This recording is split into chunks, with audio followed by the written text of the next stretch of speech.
How you doing? Afternoon. Good afternoon. Happy Friday. So, Friday. um, so lots to talk about. Throw them right at you. Peel Mayors Unite. Yesterday at Regional Council, you guys voted on to bring Peel and Mississauga, Brampton and Caledon to red zone. Talked about that. Well, we've had one of the longest lockdowns in North America here in Toronto and Peel. We started the provincial lockdown before the actual provincial lockdown was put into effect. It was in effect for several weeks early. Now we're going to be in effect 2 weeks longer. And our numbers look positive. You know, the positivity rate is cut in half. The COVID case numbers have gone down week after week. And most importantly, our hospital capacity numbers are the best they've been in 6 months. And I'd add to that, our most vulnerable residents, those in long-term care, have now been all vaccinated in Peel region. So I think we are increasingly in a better position. And I'd also add some context. It is naive to think you can have one rule in one portion of the GTA and a different rule in other portions of the GTA. We're too interconnected. The GTA is interconnected. People work in neighboring municipalities. People have family and so many different relationships interconnected throughout the GTA. And so what we've seen when you have Toronto and Peel lockdown, other regions open, is people in Mississauga are going to Oakville. It's great for restaurants and small businesses in Oakville. People in Brampton are going to Vaughan. People in Caledon are going to Orangeville. In Toronto, they're going up to Markham. And so that's not the goal of public health to have mass migration to different regions. The goal of public health is to sacrifice long enough that you get your hospital capacity numbers down, and we're playing this game right now to keep numbers low enough until the vaccines come. And so, you know, I think the notion that you can slice apart the GTA isn't largely effective. Is the Chief Medical Officer, Dr. Lowe, on board on this in getting Mississauga, Brampton, and Caledon in red zone? Yeah, so he said he's not going to make his final call until shortly before March 8th, but I know at the Brampton Weekly press conference he said that he's optimistic, and that's a pretty encouraging sign from him. He's optimistic we're going to be reopened March 8th, and so I think he shares the optimism that the mayors have, but he's a little more guarded in being able to say that now because he wants to evaluate the data next week as well. But I would say, one of the reasons we were held back from the GTA reopening a week ago was because of the variant outbreak in Mississauga. And he said at the time that he was holding Brampton and Caledon back because of the variant outbreak in Mississauga. And it looks like right now that variant outbreak isn't affecting schools. It's hopefully contained. Now we have to be cautious about this. We need to continue to monitor the variants, but it hasn't hit the hospitals and it hasn't hit the schools. As soon as you tweeted out this morning that the Peel Mayors United in regards to kind of getting into red zone, got like 20 restaurants messaging me asking me what red zone actually means. What there's just so much confusion. What does red zone mean if that does happen on March 9th? So it means they can open, but there are some restrictions. It's not operations as normal. Yeah. So it would be the zone that we were in pre-lockdown. Okay. So would restaurants be based on percentage, or would it be based on kind of like 10 per restaurant, like percentage capacity limits? Yeah, no, this has changed a few times. I'd have to double check because at one point it was a set number and at one point it was a percentage. I believe it's a set number when it used to be a percentage of floor space. Okay, cool. Okay, now let's talk about vaccines. Did you hear? You've heard about the AstraZeneca vaccine getting approved today. What are your thoughts on that? Well, it's good. It just gives Canada another tool to use.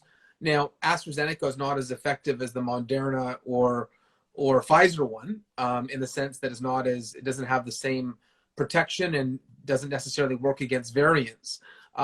But given the fact we don't have enough vaccines, and even if it gives 70% protection, that helps while we wait for the production of the vaccines that give a greater level of protection. And so what I'm hearing is they're going to use the AstraZeneca on those under 65 while we wait to get a more stable vaccine in the because this may be a vaccine we have to take every year. It could be almost be like a flu shot, in the years that come. A lot more vaccination questions. Vaccination centers in Brampton, where are they? So we're going to have 7 vaccination centers open in Peel region, 1 in Caledon, 3 in Brampton, and 3 in Mississauga. We have those locations listed on the public health website, but the mass vaccination center in Brampton will be at the Save Max Center, previously known as the Brampton Soccer Center. We're also going to have one at the region of Peel, and I would say that we are ready to amplify that too. The interesting thing about AstraZeneca is the storage requirements are different, and so right now we're looking into aside from the 3 physical sites in Brampton and the 3 physical sites in Mississauga and the physical site in Caledon, this will likely get rolled out to pharmacies and family doctor offices as well. Okay. And how many are you expecting to do per hour at these facilities within Brampton? So right now, based on supply, Peel Region will be able to do 20,000 a day. 20,000. But the capacity with these 7 vaccination centers is that if supply increases, we could actually do 40,000 a day. And in terms of how many an hour, really that can range based on supply. But I think initially they're looking at 500 or 600 an hour. But if they get more supply, they could ramp that up to maybe even 1,000. What are the hours going to be for these vaccination centers in Brampton? So they're still working out those details, and the hours may change. It's really they're going to try to adapt to when people are available and human resources are available. But if as far as I'm concerned, I've been pressing as long as we have supply, open them as long as you can. If that's 7 a.m. to midnight, frankly, you could do 24/7 if you had staff to do it. I think the challenge right now is supply. It's not going to be the willingness to have the vaccine infrastructure. The big issue is supply. So if supply was here, you'd say like a 24/7 type deal that can happen. If we had supply, I'd be doing 40,000 a day. Okay. All right. And then we got a couple of comments in regards to seniors and seniors that live at home, right? Will caregivers or people that give the shots be going out to homes to do it? So obviously the vaccines have different storage requirements, and some of the vaccines require, a special freezer where it's located, and so it's not mobile. But they are looking at ways to service mobility challenged seniors in Peel region. So Dr. Lowe says he has plans for visits and has assured us that there'll be plans for mobility challenged and arrangements for mobility challenged seniors. Okay, perfect. Only 20 more questions about vaccines to go. I apologize. How can people sign up? So there's going to be a provincial registration website that hasn't opened yet. So they'll be able to register, and we're hopeful that the details on that website will be released as soon as possible. Before March 15th, okay. Yes. So, can people region hop in regards to getting the vaccine? I don't believe so. No? Okay, so if you're from Brampton or you're from Peel, you have to get it in Peel. You can't go to Vaughan or Halton or anything. No, and frankly, you have a better chance of getting it in Peel, because my understanding from my conversation with the Premier and General Hillier is that they're going to give priority access to vulnerable residents in the hot zones. So because Toronto and Peel have been identified as provincial hot zones, it means that if you're a senior in Brampton, Mississauga, Caledon, or Toronto, you should have quicker access to the vaccine than you would be in another region. So you wouldn't want to be hopping to another region and wait longer. Good point. Okay. In regards to, InSaga broke a story in regards to, we talked to a few people from the airport and the police, and the police pretty much said that if they left, we're not going to chase them at Pearson Airport, and we're not going to find them either. What are your thoughts on this? I think that's inappropriate, and frankly selfish, and I'll tell you why. If you look at the variant outbreaks we've had, they've been caused by international travel. There was a real tragedy up in Simcoe County at Roberta Place, a long-term care home. There was travel from the UK, led to the UK variant getting into a long-term care home. And there was somewhere near the neighborhood of 100 deaths because of someone who chose not to quarantine safely after travel. If they had to stay at the airport for 14 days, that exposure wouldn't have happened. Those loved ones, those mothers and fathers and grandparents would still be alive. And so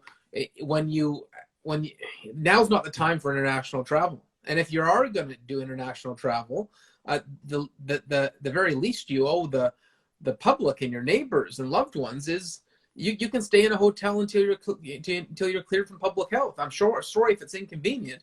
It's the right thing to do. True. Let's talk about isolation hotels and centers within Brampton. Do you know what the uptake is on that right now? I don't have a report from public health on that, but I can get that. Okay, so going to take a couple of viewer questions here. The city of Brampton has decided to build a monument to commemorate the lives lost in Sri Lankan Civil War. Tell us about that. Yeah, so there was a horrible a genocide in Sri Lanka where the government, after the civil war ended, engaged in mass murder and rape. It's been described as war crimes by the United Nations. Canada boycotted the Commonwealth in Sri Lanka as an objection. And just like we saw the horror of the genocide, the Holocaust after the Second World War, or what happened in Serbia or Rwanda, you can't sweep blood-stained history under the carpet. There has to be justice and accountability if you ever want reconciliation. And what happened more recently in Jaffna, which is northern Sri Lanka, was deeply disappointing. The government, which continues to share no responsibility for their atrocities, tore down a monument dedicated to the fallen victims of their genocide. Imagine that. It's one thing to commit a genocide and then try to even tear down a statue which remembers the victims. It's just abhorrent. And so in Brampton, we said if they're going to tear down a statue remembering the victims, we're going to build one up. They try to tear down history in Sri Lanka. We're going to build and remember history in Brampton. And so Councillor Martin Medeiros put forward a motion unanimously supported by our council to build this monument to remember the victims of the Mulivakal battle, to remember the victims of the genocide. And I'm proud that Brampton is the type of community and Canada is the type of country where we stand for justice and stand for freedom.